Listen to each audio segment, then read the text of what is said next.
Politique. Aux Nations Unies, qui du clan Bazoum ou Tiani prendra la parole? Alors que se tient l'Assemblée générale des Nations Unies à New York, la question de savoir qui représentera le Niger n'a toujours pas été tranchée. En coulisses, les deux camps s'affrontent. Qui va s'exprimer au nom du Niger à l'occasion de la 78e Assemblée générale des Nations Unies? C'est autour de cette question que se déchirent les troupes restées fidèles au président Mohamed Bazoum, séquestré par ses tombeurs depuis le 26 juillet, et le Conseil national pour la sauvegarde de la patrie, CNSP, du général Abdourahmane Tiani, nouvel homme fort de Niamey. Révocation. Les premiers avaient prévu de faire intervenir Alkash Alada, ministre du président renversé, les seconds comptent bien voir à la tribune leur fraîchement nommé ministre des Affaires étrangères, Bakary Y. Aoui Sangaré. Avant sa nomination par les autorités putschistes, celui-ci était le représentant du Niger aux Nations Unies de Mohamed Bazoum. Un poste dont Assoumi Massaoudou, chef de la diplomatie du président renversé, a demandé la révocation. S'il s'agit d'un choix souverain, en théorie accepté de facto, par les Nations Unies, la question est aujourd'hui plus complexe que d'ordinaire, souffle une source onusienne.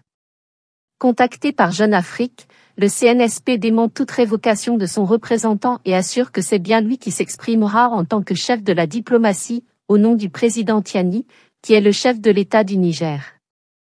L'idée était probablement de jouer sur son statut de représentant permanent, qui lui assure l'accès à l'Assemblée générale. Pour les Nations Unies, il se serait agi du représentant de Bazoum, mais la donne a changé depuis qu'il est devenu le ministre des Affaires étrangères de la junte nigérienne, fait valoir une source onusienne. Preuve de la lutte d'influence qui fait rage en coulisses, une photo du secrétaire général Antonio Guterres et Bakary Y. Aoui Sangaré a d'ailleurs circulé sur les réseaux sociaux, semant le doute. Or, celle-ci date en réalité de mars 2023, soit 4 mois avant le putsch à Niamey. Reconnaissance internationale.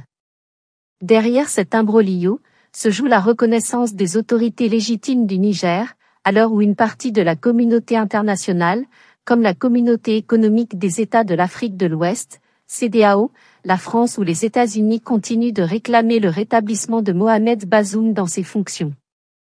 Le CNSP, lui, entend s'imposer au sein des instances internationales comme étant le nouveau gouvernement légitime bien que Mohamed Bazoum n'ait toujours pas officiellement démissionné.